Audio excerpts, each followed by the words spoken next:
नमस्कार। Video subscribe ज़रूर करें।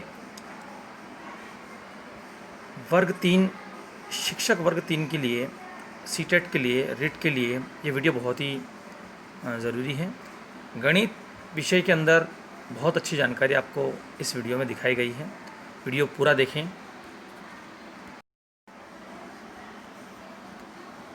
देखिए, 2D आकृति उसे कहते हैं जिसमें कोई ऊंचाई नहीं हो, जैसे कागज़ हो, कोई सतह हो, त्रिभुज, आयत, वर्ग, ये सभी उसके उदाहरण हैं। 2D आकृति और 3D आकृति शिक्षक वर्ग 3 की भर्ती में पूछी जाएगी। 3D आकृति में एक ऊंचाई होती है, एक स्तर होता है उसका, जो ऊंचाई से उठा हुआ होता है। उस भाग को हम कहते हैं, जैसे हम फर्श को अगर देखते हैं तो निश्चित है कि वो समतल दिखती है, और समतल दिखती है तो 2D आकृति में होती है। यदि वही फर्श ऊंची ऊंचाई पे दिखती है तो वो 3D आकृति में बदल जाती है, क्योंकि ऊंचाई आ जाती है उसके अंदर। जैसे भवन, घनाभ, घन, बॉक्स, चाक का डिब्बा, ये सभी 3D आकृतियाँ हैं। 2D और 3D आप समझ गए होंगे। जिसमें ऊंचाई नहीं हो उसे 2D कहते हैं, जिसमें ऊंचाई होती है उसे 3D कहा जाता है। आकृतियों की समझ में समबाहु त्रिभुज समझना है आपको। तो समझने के लिए इसे कुछ नहीं करना है, ये समझना है कि समबाहु त्रिभुज की सभी भुजाएं बराबर होती है। आपको पता है कि त्रिभुज की तीनों भुजाएं बराबर होती हैं, तीनों कोणों का जोड़ 180 डिग्री होता है, या आपको याद होना चाहिए। त्रिभुज में 3 भुजाएं, 3 कोण, और तीनों कोणों का योग 180 डिग्री होता है। इस बात को हमेशा याद रखना है। अब त्रिभुज की वैरायटी 4 प्रकार की होती है: समबाहु त्रिभुज, समद्विबाहु त्रिभुज, विषमबाहु त्रिभुज और समकोण त्रिभुज।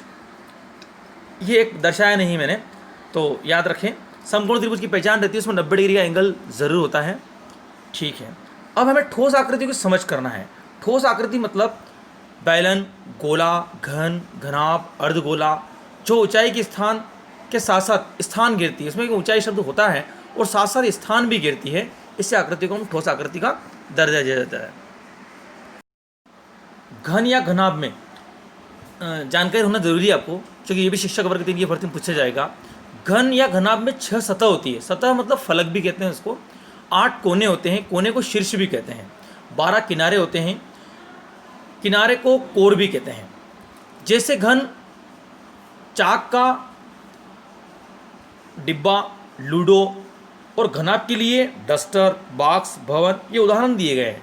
सिर्फ घनाभ में लंबाई, चौड़ाई और ऊंचाई अलग अलग होती है, घन में तीनों बराबर होती है, इसलिए मैंने उसको दर्शाया नहीं है। देखिए, इस भर्ती प्रक्रिया में सममितीय आकृति को भी शामिल किया गया है। सममितीय आकृति सबकी परिभाषाएं अलग अलग होती है, लेकिन मैंने मेरी भाषा में उसको समझाना चाहा है कि सममितीय आकृति का मतलब होता है कि उस फलक या सतह को ढक लेना जो उसको बराबर भाग में बांट सके।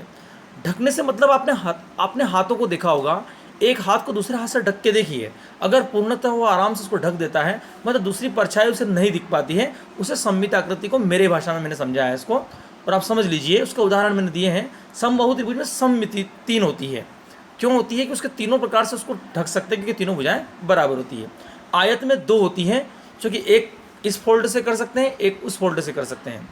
और समद्विबाहु त्रिभुज में भी 1 होती है। तो आयत वर्ग में 2 होती है, समद्विबाहु त्रिभुज में 1 ही होती है, मतलब एक ही भाग ढका जा सकता है। मतलब आप समझ गए होंगे मेरी भाषा को, मेरी बात को।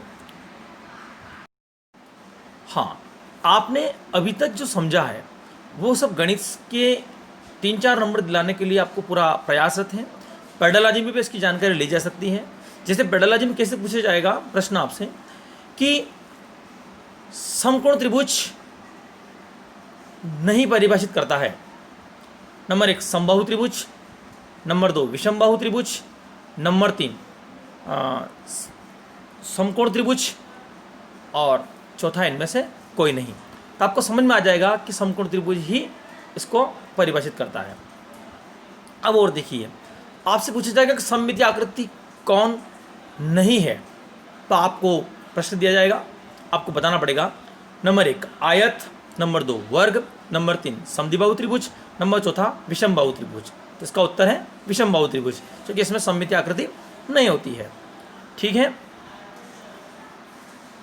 धन्यवाद। इस वीडियो को आगे भी शेयर करें, और बच्चों के हित में या शिक्षक जो भी बनना चाहता है उसके हित में इसको जितना हो सके उतना आगे प्रेषित करें।